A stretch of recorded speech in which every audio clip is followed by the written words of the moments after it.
Esta reunião está sendo gravada. A gente vai começar a resolver a questão, matéria constitucional, mandado de junção, mandado de segurança coletivo. Resolve com a gente, quem quiser participar, vamos discutir por que cada resposta é assim. Lembrando que a gente não é professor, a ideia não é dar aula, é discutir para entender, a gente está aprendendo junto. E para quem está acompanhando a gente, confia, já deixa o like.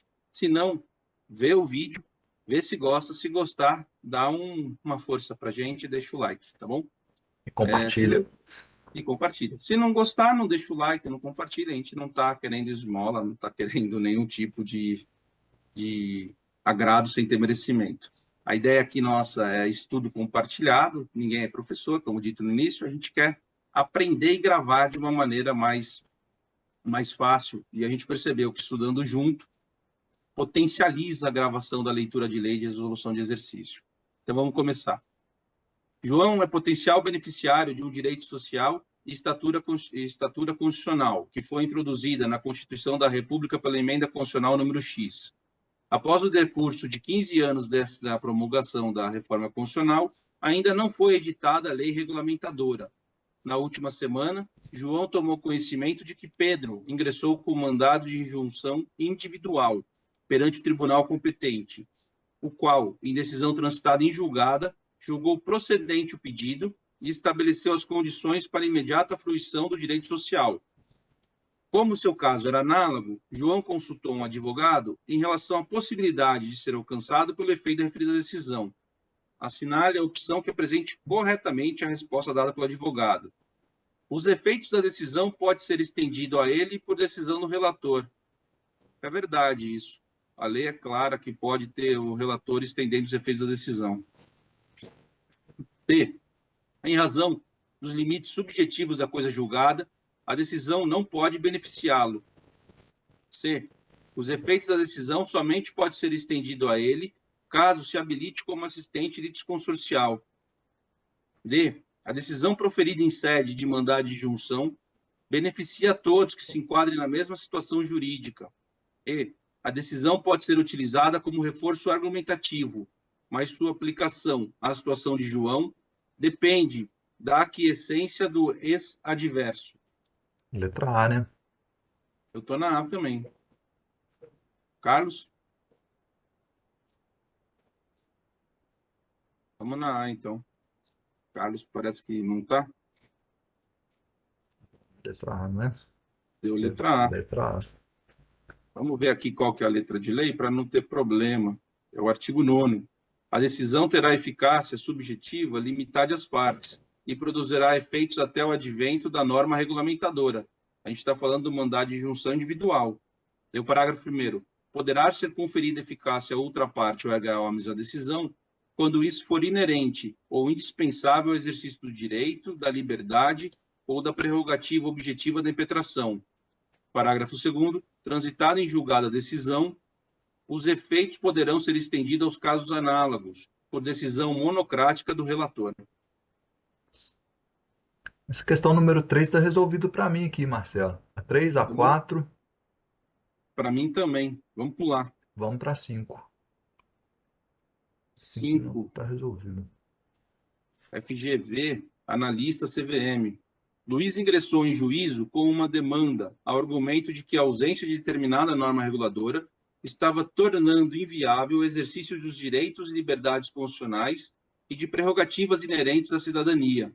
Nesse cenário, considerando a disposição constitucional, é correto afirmar que Luiz ingressou em juízo com um mandado de segurança? Não, com mandado de junção. Mandado de injunção. Esse é o conceito do mandado de injunção. Sim. Quando a ausência de determinada norma regulamentadora torna inviável o exercício de direitos e liberdades constitucionais e de prerrogativas inerentes à cidadania. A sexta está resolvido para vocês? A sexta está resolvida para mim aqui. A sétima também. Então vamos pular. A oitava, a nona, a 10ª não. Essas duas aqui eu resolvi errado. A gente pode fazer pelo menos uma, então. A sétima, para ver se eu aprendi. Pode ser? Vamos. É do Enan. Após ampla mobilização da sociedade civil organizada, um grupo de vereadores do município Alfa, importante capital do país, apresentou o projeto de lei que resultou na Lei X, proibindo a participação de agentes detentores de mandato eletivo no âmbito do município em processos licitatórios organizado por esse ente federativo, bem como a celebração de contratos administrativos. A medida, apesar de comemorada por considerável parcela da população, foi duramente criticada por alguns detentores de mandato eletivo que vinham participando de licitação e celebrando contratos administrativos com o município Alfa. Um desses agentes, ao ser desabilitado do processo licitatório, impetrou o MS perante o juiz de direito competente, ocasião em que requereu que fosse reconhecido o seu direito de participar de licitação em razão da inconstitucionalidade da Lei X. Com relação à decisão do juiz de direito, após apreciar o caso, assinale a alternativa correta. Lembrando que teve agora, recente, uma decisão onde falou que não fere o âmbito do município ou do estado, eles não deixarem processo legislativo organizado que os servidores públicos, os agentes públicos não participem da licitação. E no caso dos agentes, quando não for servidor estável, quando não tiver passado em concurso, os parentes também não podem participar. No caso dos parentes dos servidores, não pode ter essa restrição. Então, vamos procurar a resposta correta. Letra A. No âmbito de incidência da Lei X, está circunscrito ao território municipal e à administração pública municipal, indicativo de que se trata de matéria de interesse local ou de competência privativa de Alfa. Logo, o diploma normativo é constitucional. B.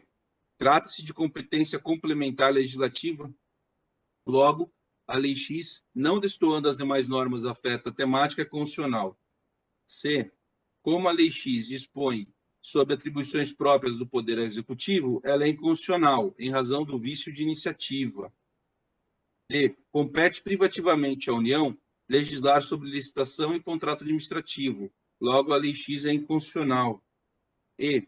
É competência comum de todos os entes federativos legislar sobre a temática. Logo, a Lei número X é constitucional. Então, vamos lá. Só rever aqui no caput.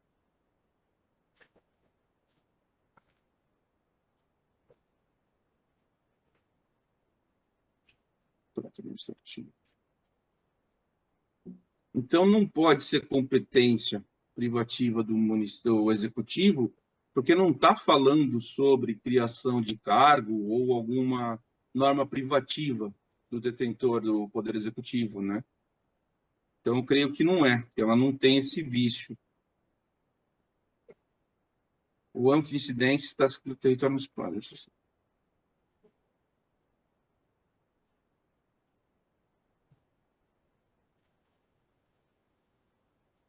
que vocês acham?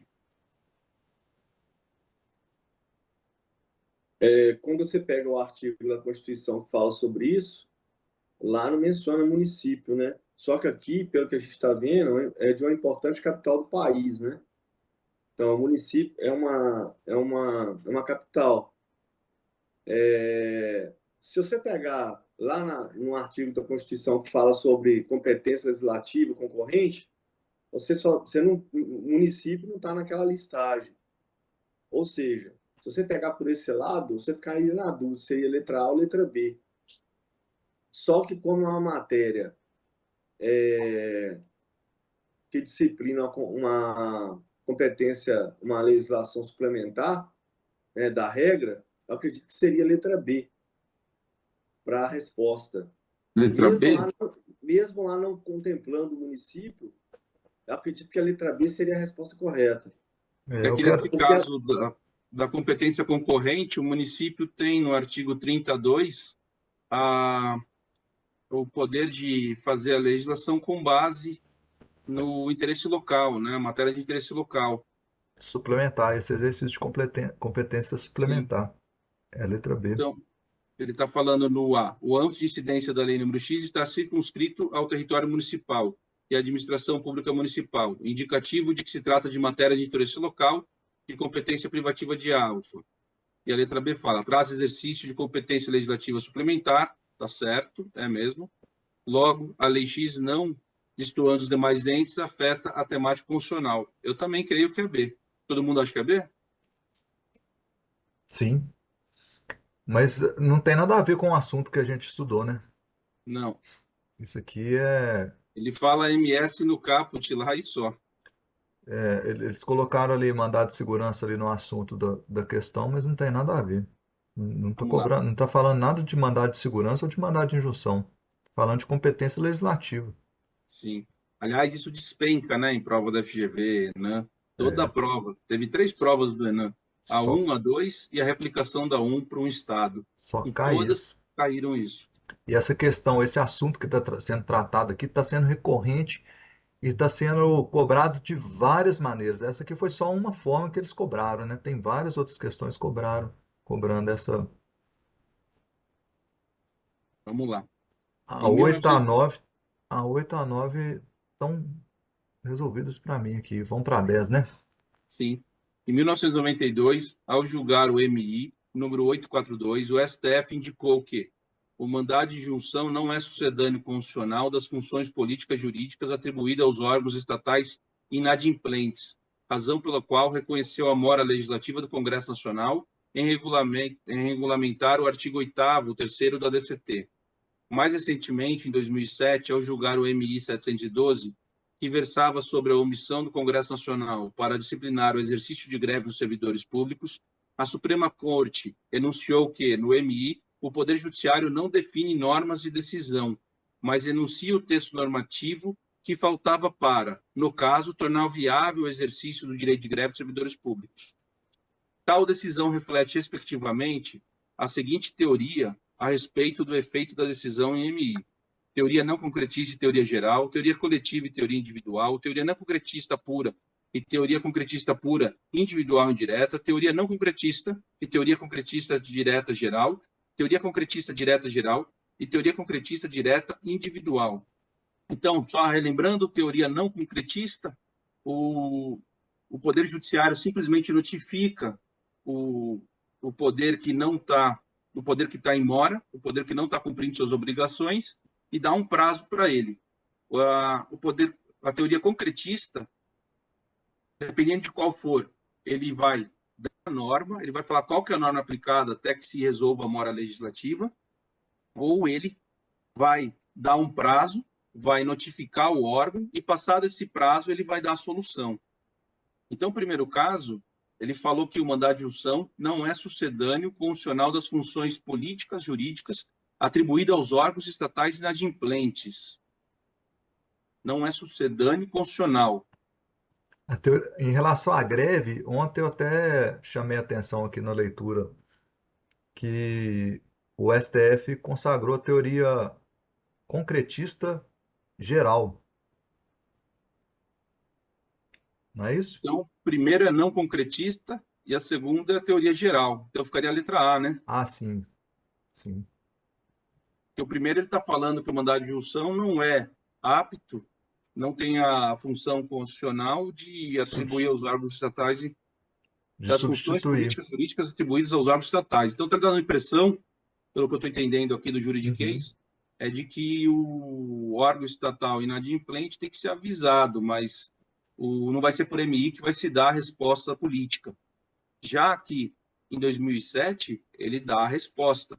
E por que isso? Porque quando a Constituição é realizada em 88, passado pouco tempo, realmente a agressão à Constituição não é tão grande.